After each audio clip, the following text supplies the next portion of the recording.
फिर से online classes में सभी बच्चों का स्वागत है। आज हम पढ़ाएंगे आपको शारीरिक शिक्षा के क्षेत्र।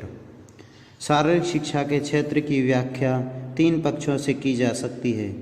विषय वस्तु की दृष्टि से, इसमें लाभान्वित होने वाले व्यक्तियों की दृष्टि से तथा प्रक्रिया कार्यक्रमों की दृष्टि से, जो वांछनीय उद्देश्यों की प्राप्ति के साधन कहे गए हैं। विषय वस्तु अर्थात शारीरिक शिक्षा की सैद्धांतिक पृष्ठभूमि, जिसकी आधारशिला विभिन्न ज्ञान विज्ञान धाराएं तथा कला विषय है। ज्ञान विज्ञान को विभिन्न धाराओं के योगदान के इस अनुभाग को एक असीम सागर का रूप दे दिया है तथा इसके क्षेत्र की सीमाओं को अनंत बना दिया है। वास्तव में शारीरिक शिक्षा से संबंधित विषयों के बिना शारीरिक शिक्षा को समझना सरल नहीं होगा।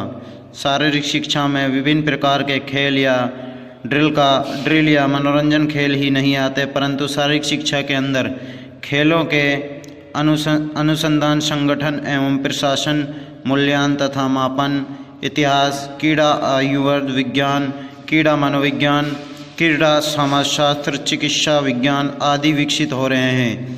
क्रीड़ा विज्ञानों से शारीरिक शिक्षा की बुनियाद को और अधिक शक्तिशाली बनाने में योगदान दिया है, जिसके परिणाम स्वरूप शारीरिक शिक्षा तथा क्रीड़ा एक अंतर अनुभागीय विषय बन चुका है। शारीरिक शिक्षा के क्षेत्र में पहले पक्ष का उल्लेख निम्नलिखित कर सकते हैं।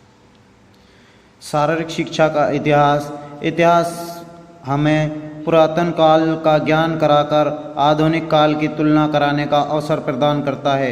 आधुनिक काल में पूर्व इतिहास को जानना इसलिए भी आवश्यक है क्योंकि वर्तमान समय तथा उसके मनोरंजनात्मक पहलुओं को देखते हुए खेलों के अंदर प्राथमिकता तथा आवश्यकताओं के अनुरूप परिवर्तन करना नितांत जरूरी है। स्वास्थ्य शिक्षा। किसी विद्यालय में स्वास्थ्य शिक्षा को प्रदान करने का अभिप्राय छात्रों को स्वास्थ्य संबंधित आदतों को सिखाना एवं उनके स्वास्थ्य को बनाए रखना है। शारीरिक शिक्षा के साथ साथ स्वास्थ्य शिक्षा, व्यावसायिक शिक्षा, व्यावसायिक स्वास्थ्य, इन सभी को बताया जाता है। व्यावसायिक स्वास्थ्य। मनुष्य वर्तमान समय में अपना जीवन यापन करने के लिए किसी न किसी व्यायाम में लगा हुआ है, चाहे वो किसी कारखाने में कार्य करता हो या हॉस्पिटल में, कोर्ट में इत्यादि में। शारीरिक शिक्षा के माध्यम से हम व्यावसायिक स्वास्थ्य को बनाए रखने के लिए उसका प्रबंधन करते हैं। कार्य क्षेत्र का परीक्षण, मापन एवं मूल्यांकन। किसी भी खिलाड़ी, कोच या सामान्य मनुष्य की कार्य क्षमता का परीक्षण, मापन तथा मूल्यांकन शारीरिक शिक्षा के माध्यम से किया जा सकता है। किसी भी खिलाड़ी का उसके क्षेत्र से, किसी भी खिलाड़ी का उसके खेल से संबंधित कौशल का, खिलाड़ी की गति का, खिलाड़ी की दक्षता आदि का मापन शारीरिक शिक्षा के माध्यम से किया जा सकता है। शारीरिक शिक्षा में खेल पत्रकारिता का बहुत ज़्यादा महत्व है। इस प्रकार आज के वर्तमान और वैज्ञानिक खेल युग में खेल पत्रकारिता का बहुत महत्व है, क्योंकि पत्रकारिता द्वारा खेल को समाज तक पहुंचाया जा रहा है और इस पत्रकारिता में खेलों का ज्ञान, खेलों के नियम आदि की जानकारी अत्यंत आवश्यक है, जो कि शारीरिक शिक्षा द्वारा ही प्राप्त होती है। हमारे समाज तक खेल को अखबारों के माध्यम से, टीवी चैनलों के माध्यम से, अनेक प्रकार से उनकी जानकारी समाज तक पहुंचाई जाती है। खेल शारीरिक क्रिया विज्ञान।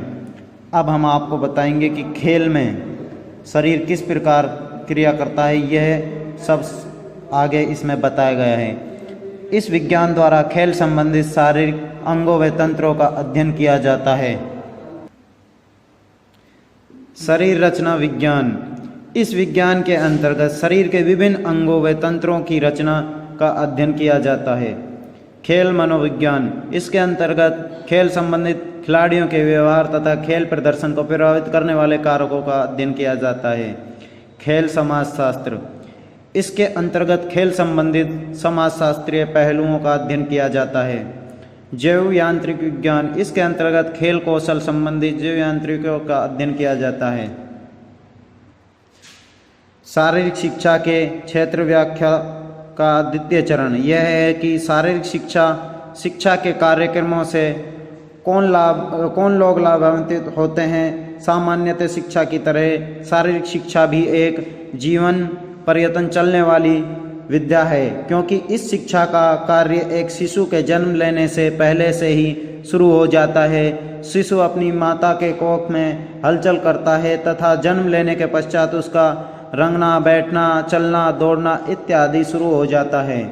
शारीरिक शिक्षा के कार्यक्रमों में भाग लेने से सभी व्यक्तियों को, चाहे वे धनी या निर्धन बच्चे हों या बूढ़े, स्त्रियां हों या पुरुष, बुद्धिजीवी हों या श्रमिक, उनकी अपनी प्रकृति व प्रवृत्ति के अनुसार लाभ होता है।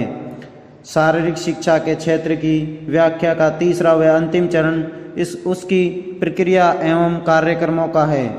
आधुनिक युग में शारीरिक शिक्षा के क्षेत्र में केवल शारीरिक संरचना क्रियाएं, जिम्नास्टिक, ड्रिल तथा मार्चिंग ही नहीं आते, अपितु विद्यार्थियों के बहुपक्षीय अर्थात उसके मानसिक, शारीरिक, सामाजिक तथा नैतिक विकास का असंख्य क्रीड़ाओं द्वारा प्रयत्न किया जाता है, जिसमें निम्नलिखित प्रक्रियाओं तथा कार्यक्रमों का समावेश है।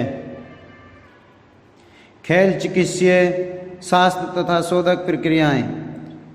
इन क्रियाओं द्वारा विद्यार्थी के शारीरिक अंगों की कमजोरियों, चोट एवं विकृतियों का शोधन किया जाता है।